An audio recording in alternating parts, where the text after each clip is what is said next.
Hello my dear students, today we are going to see about bioenergetics of a light reaction.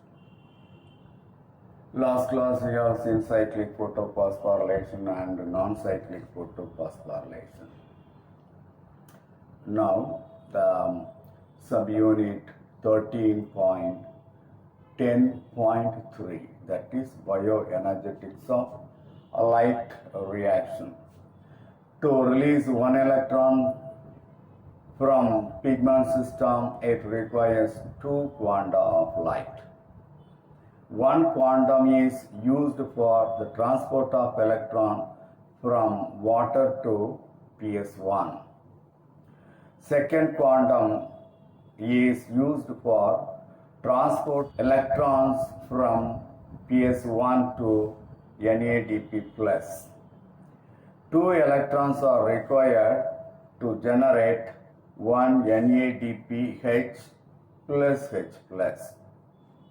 During non-cyclic electron transport, two NADP H plus H plus are produced and it requires 4 electrons.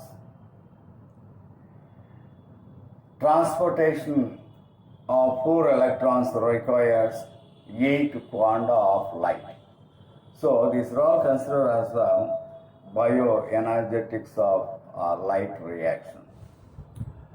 Now we'll pass on to the differences between cyclic photophosphorylation and non-cyclic photophosphorylation.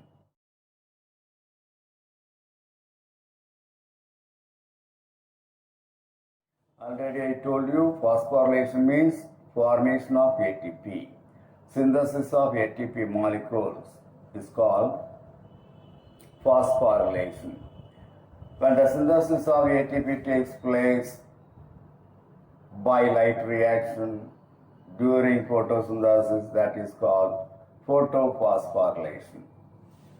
There are two types of photophosphorylation. Already we have completed cyclic photophosphorylation and non-cyclic photophosphorylation. Now we will see the differences between cyclic photophosphorylation and non-cyclic photophosphorylation.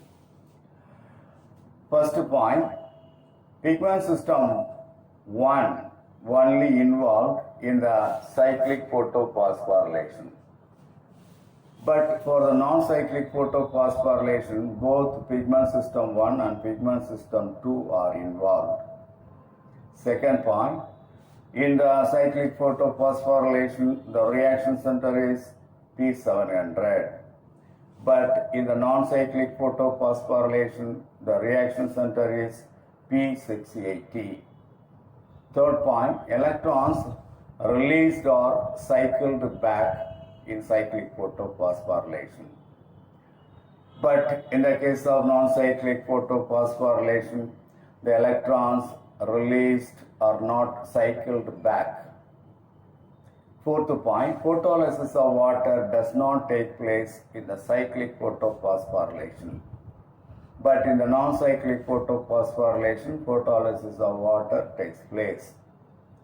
Fifth point, only ATP synthesized, only ATP molecules are synthesized only, that's all.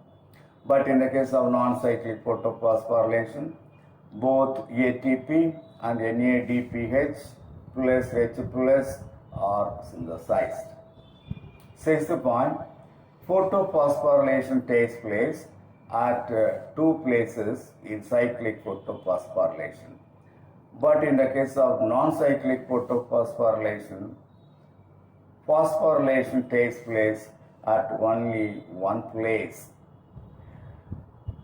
Seventh point, cyclic photophosphorylation does not require an external electron donor, but non-cyclic photophosphorylation requires external electron donor like H2O or H2S, hydrogen sulfide. Eighth point, cyclic photophosphorylation is not sensitive to dichloro dimethylurea, DC Mu, dichlorodimethylurea. But the non-cyclic photophosphorylation is very sensitive to DCMU and inhibits electron flow. So these are all the 8 differences between cyclic photophosphorylation and non-cyclic photophosphorylation. The differences between cyclic photophosphorylation and non-cyclic photophosphorylation is very important as far as 5 marks or 3 marks are concerned in the board exam. Next, we will pass on to the differences between photosystem 1 and photosystem 2 that is given in the table 13.2.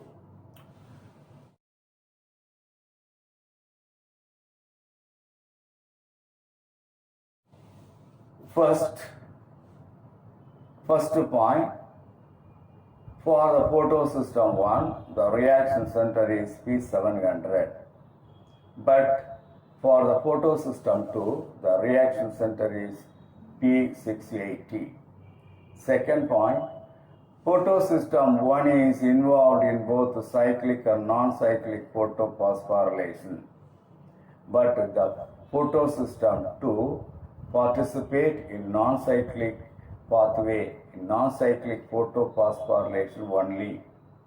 Third point, the photosystem 1 is not involved in the photolysis of water, and the evolution of oxygen is also not taking place here. But in the photosystem 2, photolysis of water and evolution of oxygen take place, that is involved with the photolysis of water and the evolution of oxygen.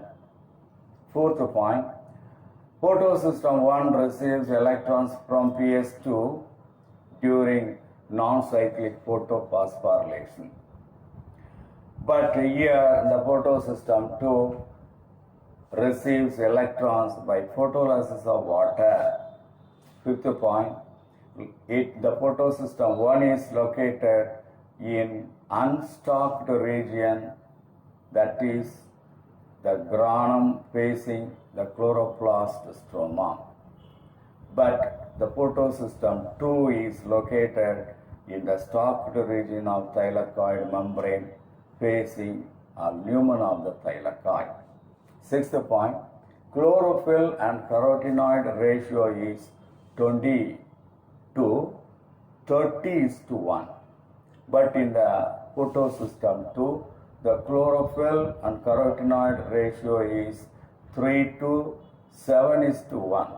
So these are all considered as the differences between photosystem 1 and photosystem 2. That's all today's topic. Now you have seen about bioenergetics of light reaction, the differences between cyclic and non-cyclic photophosphorylation, and also the differences between photosystem 1 and photosystem 2. That's all.